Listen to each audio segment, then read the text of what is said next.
સુરેન્દ્રનગર જિલ્લામાં ગેરકાયદેસર ખનીજ ચોરી સામે તંત્રએ તવાઈ બોલાવી છે।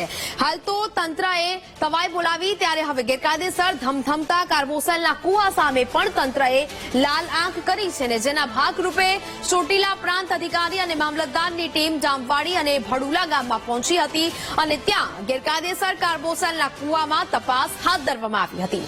તપાસ દરમિયાન જ્યાં કુલ 700 થી વધુ બિન ગુજરાતીની યાદી બનાવવામાં આવી છે। એટલું જ નહીં, આ તમામ બિન ગુજરાતીઓને રાઉન્ડ અપ કરી તપાસ શરૂ કરવામાં આવી છે। પૂછપરછમાં કેટલાક મોટા ખુલાસા પણ હવે થઈ શકે છે। તો જ પ્રકારે હાલ તો સુરેન્દ્રનગર જિલ્લામાં સતત થતી ખનીજ ચોરીને લઈને હવે તંત્રએ આવા ખનીજ માફિયા વિરુદ્ધ તવાઈ બોલાવી છે અને હાલ તો આ ગામમાં ચેકિંગ હાથ ધરવામાં આવ્યું છે। 700 થી વધુ બિન ગુજરાતીઓની તપાસ અને પૂછપરછ ચાલી રહી છે। ગેરકાયદેસર કાર્બોસેલના કુવા પર પણ જઈને તપાસો છે તે હાથ ધરવામાં આવી છે।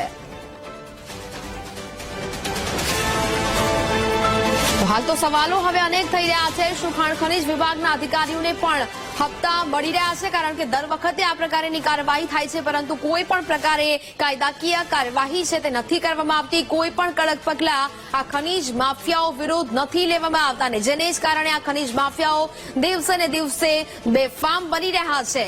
હાલ તો અત્યારે આ તમામ બિન ગુજરાતીઓને રાઉન્ડ અપ કરી લેવામાં આવ્યા છે અને આ તમામની પૂછપરછ હાથ ધરવામાં આવી છે। સુરેન્દ્રનગરમાં ગેરકાયદેસર કાર્બોસેલના કુવા સામે કાર્યવાહી હાથ ધરવામાં આવી છે।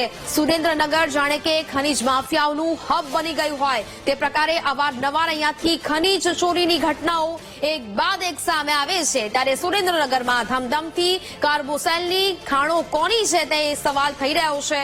તંત્રએ અત્યાર સુધી કેમ કોઈ તપાસ કે કોઈ કાર્યવાહી કેમ નથી કરી?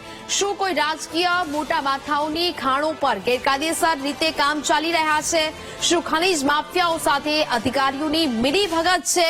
આ તમામ સવાલો હાલ તો ઉદ્ભવી રહ્યા છે। શું ખાણ ખનીજ વિભાગના અધિકારીઓને પણ હપ્તા મળી ગયા છે અને જેને જ કારણે તેઓ મૌન સેવી રહ્યા છે જેવા અનેક સવાલ તો હાલ વીટીવી ન્યૂઝ પૂછી રહ્યું છે પરંતુ આના જવાબ લગભગ એ અધિકારીઓ પાસે પણ નહીં હોય કારણ કે ઘણા દિવસોથી એક બાદ એક આવી ઘટનાઓ સામે આવી રહી છે જ્યાં ખનીજ માફિયાઓ એક બાજુ બેફામ બન્યા હોય, ખનીજ ચોરી કરવામાં આવી રહી છે ને જેને કારણે લોકો પણ મુશ્કેલીનો સામનો છે તે કરી રહ્યા છે અને તેને જ લઈને હવે આ અધિકારીઓ એક્શનમાં તો આવ્યા છે પરંતુ હવે જરૂરી એ છે કે આ તમામ ખનીજ માફિયા વિરુદ્ધ કડકમાં કડક કાર્યવાહી થાય, દાખલારૂપ કાર્યવાહી કરવામાં આવે અને જેને જ કારણે હવે જો આ કાર્યવાહી ચોક્કસ રીતે કરવામાં આવે, ઉદાહરણ બેસાડવામાં આવે તો બીજા ખનીજ માફિયાઓ ખનીજ ચોરી સામે વિચારતા પહેલા પણ તેઓમાં એક ફફડાટ જોવા મળે।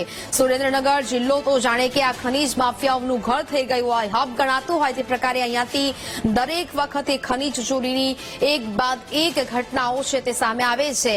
જોકે હવે આવા ગેરકાયદેસર ખનીજ ચોરી સામે તંત્રએ તવાઈ બોલાવી છે। સંવાદદાતા સચિન વધુ વિગતો સાથે લાઈવ જોડાયા છે।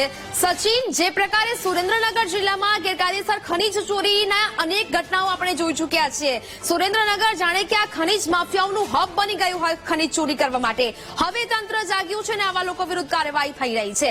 હાલ અત્યારે કેવા પ્રકારની કાર્યવાહી કરવામાં આવી રહી છે? કારણ કે અત્યાર સુધી તો કોઈ કાર્યવાહી થઈ નથી, તપાસના નામે માત્ર ને માત્ર તરકટો રચવામાં આવ્યા છે।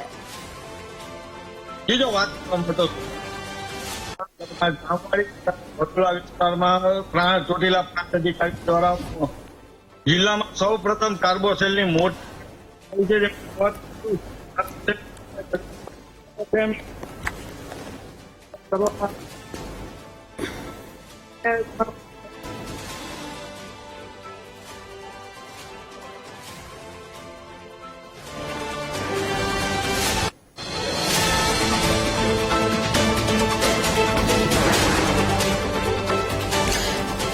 જે પ્રકારે હાલ તો 700 થી વધુ આ બિન ગુજરાતીઓની પૂછપરછ કરવામાં આવી રહી છે। ગેરકાયદેસર કાર્બોસેલના આ કુવાઓ અહીંયા જોવા મળી રહ્યા છે કે જ્યાં ખનીજ માફિયાઓ દ્વારા ખનીજ ચોરી કરવામાં આવતી હોય છે ને ત્યાં હવે તંત્ર પહોંચ્યું છે અને તંત્ર દ્વારા કાર્યવાહી કરવામાં આવી રહી છે અને અનેક લોકોની પૂછપરછ કરવામાં આવી રહી છે। ગેરકાયદેસર કાર્બોસેલના કુવા સામે કાર્યવાહી થઈ રહી છે। ચોટીલા પ્રાંત અધિકારી અને મામલતદારે તપાસ છે તે અહીંયા હાથ ધરી છે। જામવાડી અને ભડુલા ગામના દ્રશ્યો અમે આપને બતાવી રહ્યા છીએ કે જ્યાં હવે ચેકિંગ હાથ ધરવામાં આવ્યું છે. 700 થી વધુ જે બિન ગુજરાતીઓ છે તેમની યાદી પણ તૈયાર કરવામાં આવી છે.